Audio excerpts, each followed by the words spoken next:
لله رب العالمين والعاقبة للمتقين والصلاة والسلام على سيد الأنبياء والمرسلين وعلى آله وأصحابه ومن تبعهم بإحسان إلى يوم الدين. اللهم صل على روح محمد في الأرواح وصل على جسد محمد في الأجساد وصل على قبر محمد في القبور. رب اشرح لي صدري ويسر لي أمري واحلل عقدة من لساني يفقهوا قولي. اللهم أرنا الحق حقا وارزقنا اتباعه وأرنا الباطل باطلا وارزقنا اجتنابه. سبحان ربك رب العزة عما يصفون وسلام على المرسلين والحمد لله رب العالمين. معزز حضرات گرامی، گزشتہ 3 نشستوں سے سورہ یاسین کے مضامین کا تذکرہ آپ حضرات کے سامنے پیش کیا جا رہا ہے. اس حوالے سے جو اب تک کی گفتگو ہو چکی ہے اس کا لب لباب اور خلاصہ یہ ہے کہ سورہ یاسین کے اندر اللہ جل شانہ نے نبی کریم علیہ الصلوۃ والتسلیم کی نبوت اور رسالت، قرآن کریم کی صداقت اور حضور افضل صلی اللہ علیہ وآلہ وسلم کی نبوت اور رسالت کی تصدیق کے لیے ایک واقعہ اور ایک بستی کا تذکرہ اور اس بستی میں جانے والے رسول کا یا مبلغین کا تذکرہ کیا. اور ان تمام باتوں کا مقصد نبی علیہ الصلوۃ والسلام کو تسلی دلانا مقصود تھا کہ جب انسان دین کے کام میں لگتا ہے، دین کی دعوت میں لگتا ہے، دین کی تبلیغ میں لگتا ہے، تو پھر اسے مختلف قسم کے حالات کا بھی سامنا کرنا پڑ سکتا ہے. اب تک جو 2 رکوع ہم نے پڑھ لیے، یہ جو 3 نشستیں ہوئیں، ان کا لب لباب اور خلاصہ یہ آپ کے سامنے میں نے پیش کر دیا. گزشتہ نشست میں جب ہم نے اپنی گفتگو کو مکمل کیا تھا تو اس عنوان پر مکمل کیا تھا کہ اللہ جل شانہ نے جس بستی میں نبیوں کو یا مبلغین کو بھیجنے کا واقعہ بیان فرمایا ہے، تو ان بستی والوں نے چونکہ ان مبلغین کی بات کو ماننے سے انکار کر دیا تھا، تو اللہ پاک نے آخر میں یہ جملہ ارشاد فرما دیا تھا کہ ان کانت الا صیحۃ واحدہ فاذا هم خامدون، کہ ان کو تباہ و برباد کرنے کے لیے اللہ کو کسی بڑے لشکر کو بھیجنے کی ضرورت نہیں ہے. ایک خوفناک چیخ یا ایک خوفناک چنگھاڑ سے بھی ان کا قلع کما کیا جا سکتا ہے. تو کسی کے ذہن کے اندر یہ سوال پیدا ہو سکتا ہے کہ بھئی یہ کیوں کر ممکن ہے کہ ایک چیخ آئے اور سارا کا سارا پوری کی پوری بستی جو ہے وہ ختم ہو جائے، تباہ و برباد ہو جائے. تو اگلی آیات میں اللہ تعالیٰ اس کا جواب دے رہے ہیں. میں نے چونکہ آج کی نشست میں کچھ تھوڑے سے زکوٰۃ کے مسائل کے حوالے سے اہم گفتگو کرنی ہے، اس لیے میں آج صرف زیادہ ترجمے کے اوپر اکتفا کروں گا، کیونکہ یہ بنیادی باتیں ساری ہم پہلے بھی پڑھ کر آ چکے ہیں. لیکن جس انداز میں سورہ یاسین میں بیان ہوئی ہیں یہاں پر میں ان کا مختصر تذکرہ کروں گا اور پھر زکوٰۃ کے حوالے سے کچھ اہم گزارشات میں آپ کے سامنے پیش کروں گا. تو فرمایا کہ وَآیَةٌ لَهُمُ الْأَرْضُ الْمَيْتَةُ، اللہ تعالیٰ کی جو قدرت ہے، اللہ کی جو طاقت ہے، اس کی نشانیوں میں سے ایک بہت بڑی نشانی کیا ہے؟ الارض المیتہ، زمین ہے. زمین جاندار نہیں ہے، خود سے بے جان ہے، اس لیے اس کو مردہ سے تشبیہ دی کہ اس کے اندر سانس لینے کی طاقت نہیں ہے، اس کے اندر چلنے پھرنے کی خود سے اپنی ذات سے کوئی اندر اس کے طاقت اللہ نے رکھی نہیں ہے.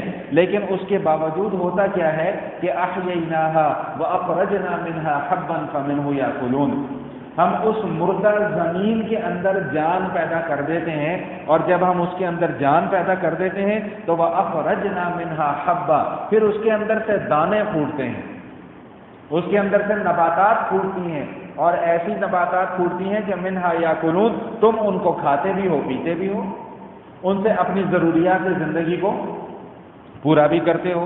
وَجَعَلْنَا فِيهَا جَنَّاتٍ مِّن نَخِيلٍ وَأَعْنَابٍ وَفَجَّرْنَا فِيهَا مِنَ الْعُيُونِ. اور صرف وہاں سے زمین سے صرف گندم یا آٹا یا چنا ہی نہیں نکلتا، اس کے علاوہ اور بہت ساری اجناس نکلتی ہیں. یہاں پہ چند چیزوں کا تذکرہ فرمایا کہ وَجَعَلْنَا فِيهَا جَنَّاتٍ مِّن نَخِيلٍ وَأَعْنَابٍ. کھجور اور انگور کے باغات بھی اسی مردہ زمین سے پیدا ہوتے ہیں. یہ بھی زمین ہے، باہر نکل جائیں تو وہ جو گراؤنڈ ہے وہ بھی زمین ہے. یہاں پر بیج لگا ہی نہیں سکتے، وہاں پر بیج لگائیں گے تو کوئی نہ کوئی پودا یا کوئی نہ کوئی سبزی اگائے گی. تو یہاں پر نہ اگنا اور وہاں پر اگنا یہ کس کے حکم سے ہے؟ اللہ کے حکم سے. اور میں ہمیشہ یہ بات بھی آپ کے سامنے عرض کیا کرتا ہوں کہ ہم جب کوئی بیج بوتے ہیں، اب باہر نکلیں، آپ دیکھیں کہ آم کے درخت لگے ہوئے ہیں، تو آج سے 30-35 سال 40 سال یا 50 سال پہلے یہاں پر کسی نے آم نہیں زمین کے اندر بوئے تھے کہ اس آم بوئے ہوں تو پھر وہاں سے آم کا درخت نکلا ہے. نہیں، ایک چھوٹا سا بیج، ایک چھوٹا سا دانہ بویا گیا تھا. اس دانے کے اندر اتنی طاقت کہ 50 سال گزرنے کے بعد بھی وہ ایک تنا آور درخت بھی بن گیا ہے اور ہر سال پھل بھی دے رہا ہے. اس چھوٹے سے بیج کے اندر یہ طاقت دینے والا کون ہے؟ اور پھر اس بیج کے اندر ہم نے تو اپنی آنکھوں سے اس کے اندر آم نہیں دیکھے، لیکن وہ ایک چھوٹا سا بیج تھا. 50 سال گزرنے کے بعد بھی آج تک ہر موسم میں لاکھوں پھل دے چکا ہوا ہے. یہ ساری کی ساری طاقتوں کا سرچشمہ اللہ فرما رہے ہیں کہ یہ میری ذات ہے. میں رب کائنات ہوں، میں خالق کائنات ہوں، میں رازق کائنات ہوں. میرے کرنے کے یہ سارے کے سارے کام ہیں. ابھی آگے چلیں، ان آیات کا ترجمہ کریں گے تو بات مزید واضح ہو جائے گی. فرمایا کہ وَجَعَلْنَا فِيهَا جَنَّاتٍ مِّن نَخِيلٍ وَأَعْنَابٍ وَفَجَّرْنَا فِيهَا مِنَ الْعُيُونِ. اور اسی زمین سے ہم چشمے جاری کر دیتے، نہریں اسی زمین پر بہہ رہی ہیں، چشمے اسی زمین پر پھوٹتے ہیں. آپ لوگ بھی ناردرن ایریاز میں جانے کا اتفاق ہوتا ہے، پہاڑ ہے، پہاڑ کے پیچھے کچھ بھی نہیں ہے، لیکن اس پہاڑ میں سے ایک چشمہ پھوٹ رہا ہے. اس پتھر کے اندر سے پانی پیدا کرنے والا کون اور اس پتھر میں سے پانی کو نکالنے والا کون؟ اللہ فرما رہے کہ یہ سارے میرے کرنے کے کام ہیں. اور اس کے باوجود تم میرے ساتھ شریک ٹھہراتے ہو، تم میرے ساتھ کچھ ایسے لوگوں کو لا کر کھڑا کر دیتے ہو کہ جن کے اندر یہ صلاحیتیں نہیں ہیں، جن کے اندر یہ طاقتیں نہیں ہیں. اللہ فرما رہے کہ یہ سارے میرے کرنے کے کام ہیں. اور پھر یہ بات بھی ارشاد فرما دی کہ یہ جتنی چیزیں ہم پیدا کر رہے ہیں یہ کس کے لیے پیدا کر رہے ہیں؟ لِيَأْكُلُوا مِنْ ثَمَرِهِ وَمَا عَمِلَتْهُ أَيْدِيهِمْ أَفَلَا يَشْكُرُونَ، تاکہ یہ لوگ اس سے کھائیں اور پئیں. اور ساتھ ساتھ ایک بات اور بھی ارشاد فرما دی کہ وَمَا عَمِلَتْهُ أَيْدِيهِمْ، اس سارے کے سارے پروسیجر میں اور اس ساری کی ساری کاروائی میں ان کا اپنا کوئی عمل دخل نہیں ہے.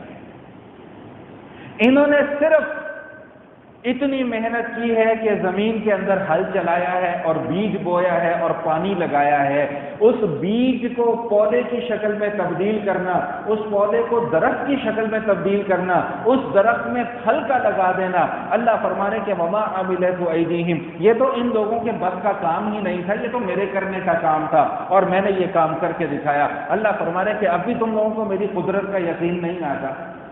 اس لیے میں نے پہلے بھی یہ بات عرض کی تھی کہ سورہ یاسین ہمارے یہاں روزانہ پڑھی جاتی ہے، ہر فرد پڑھتا ہے سورہ یاسین، لیکن سورہ یاسین ہمیں پیغام کیا دیتی ہے ہم نے کبھی اس پیغام کو سمجھنے کی کوشش ہی نہیں کی. سورہ یاسین ہمیں سمجھاتی کیا ہے ہم نے کبھی یہ سمجھنے اور سیکھنے کی کوشش ہی نہیں کی. ہم نے قرآن کو پورے کے پورے قرآن کو صرف مردے بخشوانے کے لیے رکھ لیا. تو اب مردے بخشوا لو اس قرآن کے ذریعے سے، مردے بھی بخشے جائیں گے یقیناً، لیکن اصل تو قرآن کا مقصد مردے بخشوانا نہیں ہے. اصل تو قرآن کا مقصد اپنی زندگیوں کے اندر تبدیلی لانا ہے. وہ آئے گی تو پھر قرآن کا مقصد پورا ہوگا. اور اگر صرف ہم نے اس کو مردے بخشوانے کے لیے رکھ لیا تو بھائی مردے تو پہلے بھی بخشے جاتے رہتے، آئندہ بھی بخشے جاتے رہیں گے، اس میں کون سا کوئی بڑا کام ہے. تو بات سمجھ میں آ رہی کہ نہیں آ رہی؟ آگے چلیے، آگے اللہ پاک کیا ارشاد فرما رہے ہیں، سبحان الذی خلق الازواج کلھا مما تنبت الارض ومن انفسہم ومما لا یعلمون، کہ پاک ہے وہ ذات کہ جس نے کائنات کی ہر شے کو جوڑے جوڑے پیدا کیا ہے۔ ہر شے، اللہ کی ذات کے علاوہ کائنات کے اندر کوئی مخلوق ایسی نہیں ہے کہ جس کے اندر جوڑا جوڑا نہ ہو۔ بھائی ٹیپ لگانا چھوڑ دو، نیند ختم ہو جائے گی، آگے ہو کے بیٹھو، آگے ہو کے بیٹھو۔ اس طرح آ کے سونے کا تو فائدہ ہی کوئی نہیں ہے۔ میں بھی سو لیتا ہوں، آپ بھی سو جاؤ، آپ نے بھی روزہ رکھا ہوا ہے، میں نے بھی روزہ رکھا ہوا ہے، آپ بھی سو جاؤ، میں بھی سو جاتا ہوں، آدھے گھنٹے کے بعد نماز پڑھ لیں گے، اٹھ کے اللہ اللہ خیریت اللہ۔ اس طرح نہ کیا کرو یار، ہر جمعے مجھے جو ہے وہ پھر وہ کہتے ہیں جی مولوی صاحب پھر غصے میں آ جاتے ہیں، وہ مجھے تکلیف ہوتی ہے، اس لیے محنت کر کے آئے ہوتے ہیں، وہ محنت ضائع ہوتی بھی نظر آتی ہے، تکلیف ہوتی ہے، پھر پتہ نہیں ہے میں کیا۔ ہاں، تو کائنات کی ہر شے اللہ تعالیٰ نے جوڑا جوڑا پیدا کی ہے، کہ اللہ کی ذات کے علاوہ کائنات کی کسی مخلوق کے اندر اکائی نہیں ہے، کسی مخلوق کے اندر۔ رات ہے تو اس کا جوڑا اللہ نے دن بنایا، سورج ہے تو ساتھ اللہ نے چاند بنایا، زمین ہے تو ساتھ آسمان بنایا۔ غرضے کے کوئی مخلوق آپ اللہ کی اٹھا کے دیکھ لیں، اس کے اندر اکائی نہیں ہے، دوئیت پائی جاتی ہے، جوڑا پایا جاتا ہے۔ اللہ وحدہ لا شریک کی ذات عالیہ ایک ایسی واحد ذات ہے کہ جس کی کوئی دوئیت نہیں ہے۔ آپ پڑھتے ہو نا قل هو اللہ، بولو بھائی قل هو اللہ احد، ترجمہ کیا کرتے ہیں؟ کہہ دو کہ اللہ ایک ہے، حالانکہ اس کا یہ ترجمہ نہیں ہے، اس کا ترجمہ یہ ہے کہ کہہ دو کہ اللہ ایسا ایک ہے جس کا دوسرا کوئی نہیں ہے، جس کا دوسرا کوئی نہیں ہے، اللہ ایسا ایک ہے۔ تو بہرحال سورہ یاسین میں کیا بات ارشاد فرما رہے ہیں، سبحان الذی خلق الازواج کلھا مما تنبت الارض ومن انفسہم ومما لا یعلمون، اللہ نے ان کے لیے ہی سب کچھ پیدا کیا ہے، پھر بھی جانتے نہیں ہیں، پھر بھی جانتے نہیں ہیں کہ اللہ ہر نعمت کی تخلیق لوگوں کے لیے کر رہا ہے، انسانوں کے فائدے کے لیے کر رہا ہے، انسانوں کے نفع اٹھانے کے لیے کر رہا ہے۔ یہی وجہ ہے کہ ہم دیکھتے ہیں کہ ہم اللہ تعالیٰ کی انہی نعمتوں سے روزانہ مستفید ہوتے ہیں، روزانہ فائدہ اٹھاتے ہیں، لیکن اس کے باوجود اللہ کو پہچان نہیں پا رہے، اللہ کی معرفت حاصل نہیں کر پا رہے۔ اللہ سورہ یاسین میں یہی بات بار بار سمجھا رہے ہیں۔ میں مختصر کر رہا ہوں، میں نے عرض کیا کہ میں نے آج زکوٰۃ کے مسائل بیان کرنے، اس لیے میں اس کو مختصر کر رہا ہوں۔ پھر فرمایا وَآیَةٌ لَهُمُ اللَّیْلُ نَسْلَخُ مِنْهُ النَّهَارَ فَإِذَا هُمْ مُظْلِمُونَ، اللہ کی نشانیوں میں سے ایک نشانی کیا ہے کہ رات ہے، اللہ رات کو ختم کر دیتے ہیں، دن کو نکال کے لے آتے ہیں۔ یہ رات کو ختم کر کے دن کو لے کر آنا اللہ کے سوا کسی اور کے بس کی بات ہے؟ اللہ کے سوا کسی اور کے پاس اتنی قوت، اتنی طاقت، اتنا اختیار ہے کہ وہ رات کو ختم کر دے اور دن کو لے آئے، یا دن کو ختم کر کے وہ رات کو لے آئے؟ اللہ کے سوا کسی اور کے پاس اتنا اختیار نہیں۔ اور اس کام کے لیے اللہ تعالیٰ نے پورا ایک سسٹم بنایا ہوا ہے، جس کا تذکرہ اگلی آیات میں آ رہا ہے۔ وَالشَّمْسُ تَجْرِي لِمُسْتَقَرٍّ لَهَا ذَلِكَ تَقْدِيرُ الْعَزِيزِ الْعَلِيمِ، اللہ تعالیٰ نے سورج کو چلانے کا ایک نظام مقرر کر دیا ہے۔ سورج اپنے اس راستے سے نہ کچھ سیکنڈ آگے جاتا ہے، نہ کچھ سیکنڈ پیچھے ہوتا ہے، بلکہ سیکنڈ کے 1000ویں حصے میں بھی آگے پیچھے نہیں ہوتا۔ کروڑ ہا کروڑ برس اس کائنات کی تخلیق کو ہو گئے، سورج کے چلنے کا جو راستہ اللہ نے پہلے دن مقرر کر دیا، آج بھی سورج اسی مقرر کردہ راستے پر چل رہا ہے۔ اگر سورج ایک مائکرو سیکنڈ کے لیے بھی آگے پیچھے ہو جائے تو یہ پوری کی پوری دنیا کا نظام تباہ و برباد ہو جائے، دنیا کے اندر کچھ باقی نہ بچے۔ والقمر قدرناہ منازل، اللہ کہتے ہیں ہم نے چاند کو چلنے کے لیے بھی اس کی منزلیں طے کر دی ہیں، 29 یا 30 منزلیں اللہ نے مقرر کر دی ہیں۔ کبھی چاند باریک ہو جاتا ہے، کبھی چاند موٹا ہو جاتا ہے، باریک ہو جاتا ہے تو مہینہ ختم ہونے پر آ جاتا ہے، موٹا ہوتا ہے تو مہینے کا درمیان آ جاتا ہے۔ یہ نظام سارا کا سارا کس کا بنایا ہوا ہے؟ اللہ کہہ رہے ہیں یہ سارا کا سارا نظام میرا بنایا ہوا ہے، اور اس نظام میں نہ کوئی تبدیلی کر سکا ہے اور نہ کوئی تبدیلی کر سکے گا جب تک کہ اللہ کا حکم نہیں آ جاتا، اور جب اللہ کا حکم آئے گا تو پھر اذا الشمس کبرت واذا النجوم انکدرت واذا الجبال سیرت واذا العشار عطلت واذا الوحوش حشرت، جب وقت مقررہ آ جائے گا تو پھر نہ کوئی چاند نظر آئے گا، نہ سورج نظر آئے گا، نہ پہاڑ نظر آئیں گے، نہ دریا نظر آئے گا، نہ سمندر نظر آئے گا۔ جب اللہ تعالیٰ کا فیصلہ آ جائے گا تو پھر کچھ باقی بچنے والا نہیں ہے۔ میں سورہ یاسین کے مضامین کو یہیں پر مکمل کر رہا ہوں۔